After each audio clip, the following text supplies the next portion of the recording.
Hello and welcome back to InfoSec Guardian's YouTube channel. In our previous video, we had covered some scenario-based questions for Domain 1. If you have not watched the video for Domain 1, you can click the I button or check the link in description. In this video, we will continue our journey to CISSP Domain 2, Asset Security.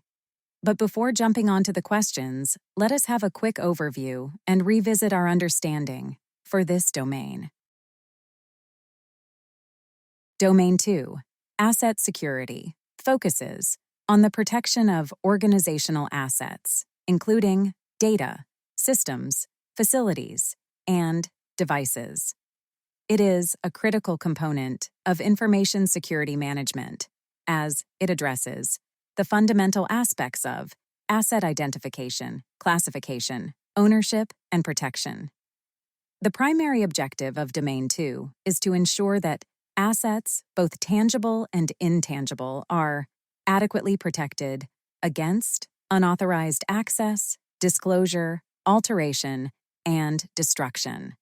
This domain emphasizes the importance of managing and safeguarding information and physical assets within an organization.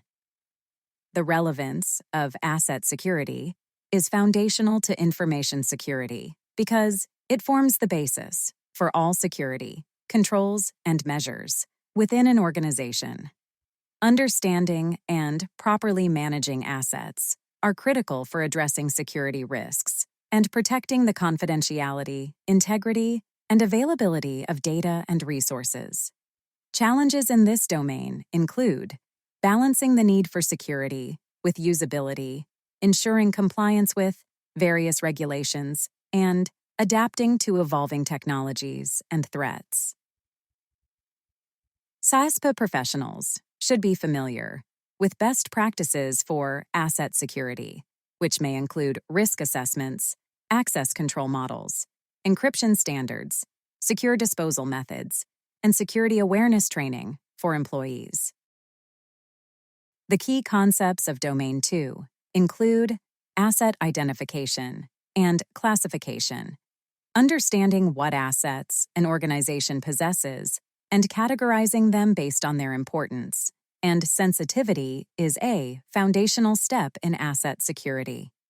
This includes data classification, hardware, software, and facilities, ownership, and accountability. Assigning ownership of assets is crucial for ensuring that someone is responsible for their protection and maintenance.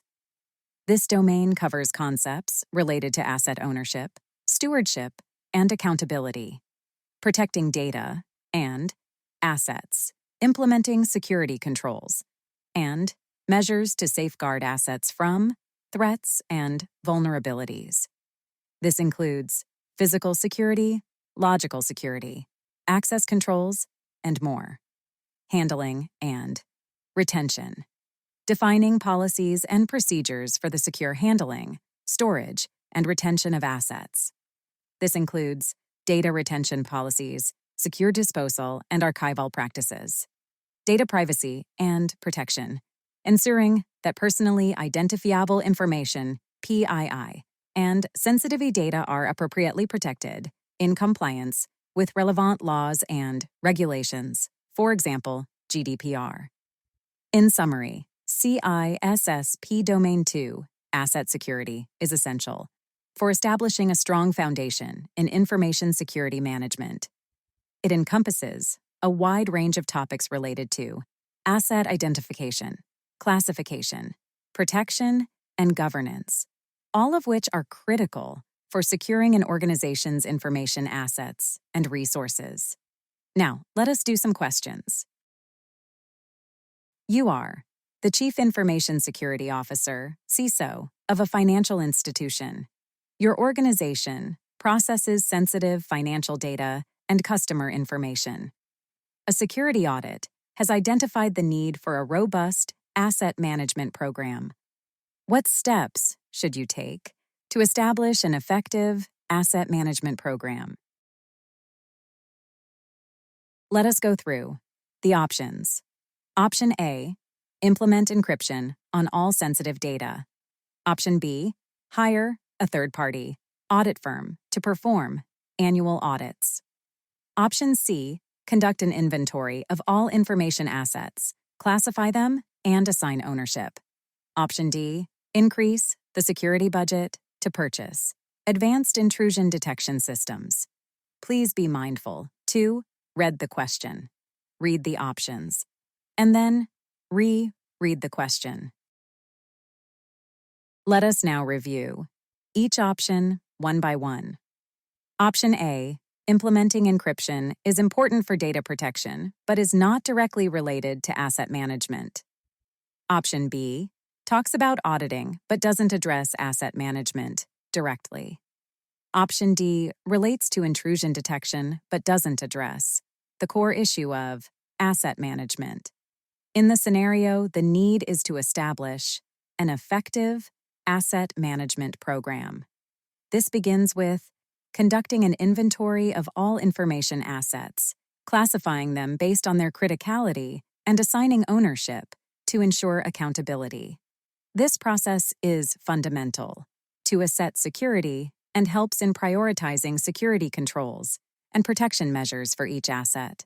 And hence, the correct answer is Option C. Conduct an inventory of all information assets, classify them, and assign ownership. Now, let us move to the next question. You work for a multinational corporation that relies heavily on third-party vendors for various services. These vendors have access to your company's sensitive data. What steps should you take to ensure the security of your organization's assets when dealing with third-party vendors? Let us go through the options. Option A, rely on the vendor's security certifications and assume they have robust security controls in place. Option B, conduct a comprehensive risk assessment of each vendor, establish contractual security requirements, and perform regular audits. Option C, limit third-party access to non-sensitive data only. Option D, share sensitive data freely with vendors and trust their security practices. Please follow the practice of read the question, read the options, and then read the question. Let us now review each option one by one. Option A, relying solely on the vendor's security certifications, is risky because certifications may not provide a complete picture of a vendor's security posture. Option C, limiting third parties' access to non-sensitive data, is overly restrictive and may not be practical for all vendor relationships. Option D, sharing sensitive data freely with vendors is not a recommended practice, as it does not consider the security controls or accountability. When dealing with third-party vendors who have access to sensitive data, it is crucial to assess the risks associated with their services, establish security requirements in contracts, such as data protection clauses, and conduct regular audits to ensure compliance. This approach helps in mitigating security risks associated with third-party relationships. And hence, the correct answer is Option B, conduct a comprehensive risk assessment of each vendor, establish contractual security requirements, and perform regular audits. Now, let us move to the next question. You are the Information Security Manager of a healthcare organization. The organization stores vast amounts of electronic health records, EHRs. A recent incident involved an unauthorized employee accessing patient records. What steps should you take to protect EHRs and prevent such incidents in the future? Let us go through the options. Option A, train employees on the importance of EHR security and hope that incidents won't occur again. Option B, implement role-based access control encrypt EHRs, and regularly review access logs. Option C, purchase advanced intrusion detection systems to monitor EHR access continuously. Option D, lock down the data center to prevent physical access to EHR servers. Before you jump to the answer, make sure to read the question, read the options, and then read the question. Let us now review each option one by one. Option A, training the employees, is not sufficient on its own, and security measures should be implemented. Option C, addresses intrusion detection but doesn't cover access control or encryption. Option D, while locking down the data center is important, but this only focuses on physical security and does not address electronic data protection. In the scenario, you are dealing with the protection of electronic health records, EHRs, which contain sensitive patient information. Role-based access control ensures that only authorized personnel can access the records. Encrypting EHRs adds an additional layer of security, and regularly reviewing access logs helps in detecting and preventing unauthorized access. And hence, the correct answer is Option B, implement role-based access control, encrypt EHRs, and regularly review access logs. Now, let us move to the next question. You are the Chief Information Security Officer, CISO, of a financial institution. The organization has recently acquired a smaller bank, and you need to assess the risk associated with integrating their IT systems and assets. What steps should you take to manage asset security during this integration? Let us go through the options. Option A, immediately merge all IT systems to simplify management. Option B, conduct a comprehensive risk assessment of both organizations' assets, prioritize protection, and establish a secure integration plan.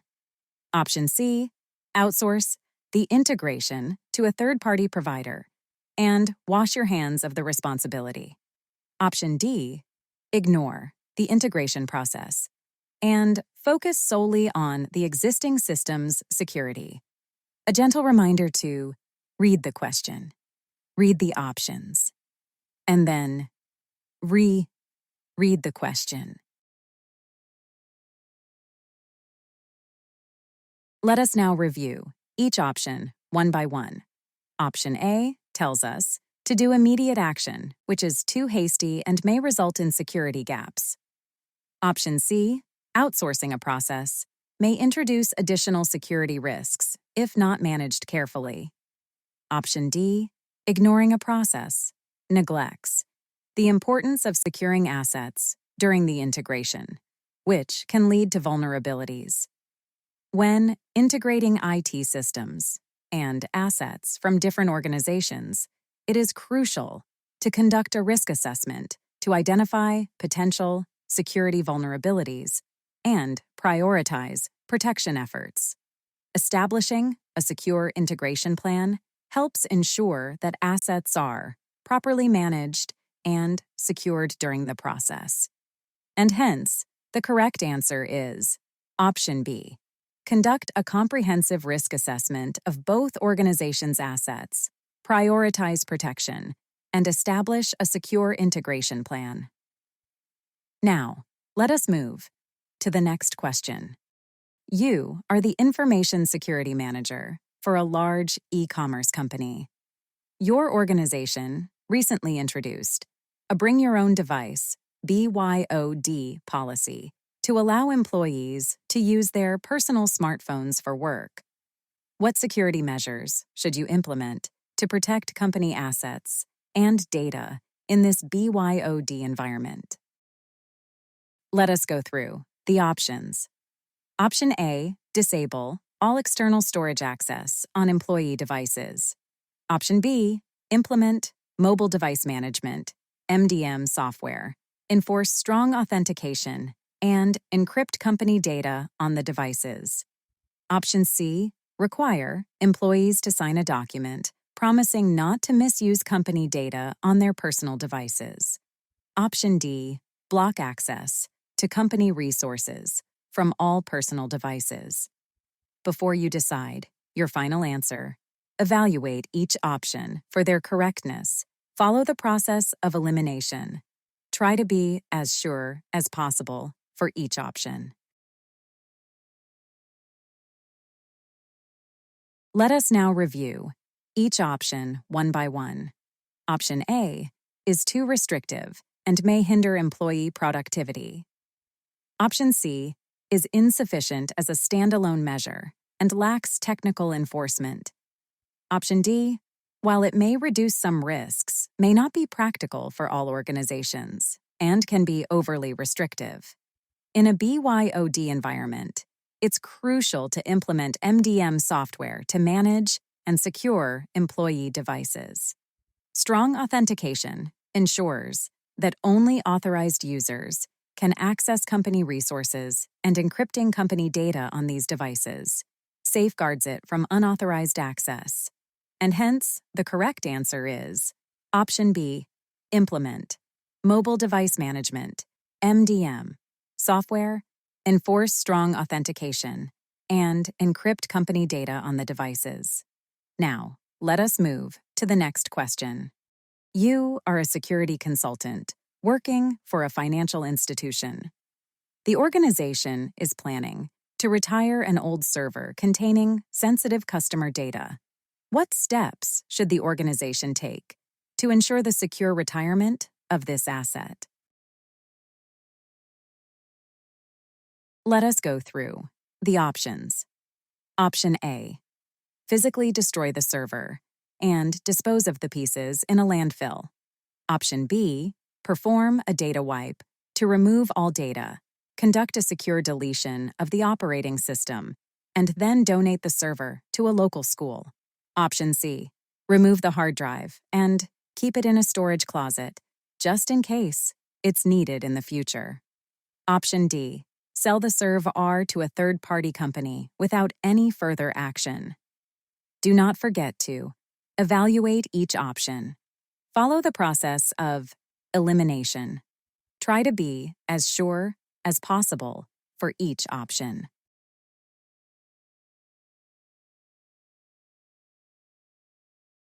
Let us now review each option one by one.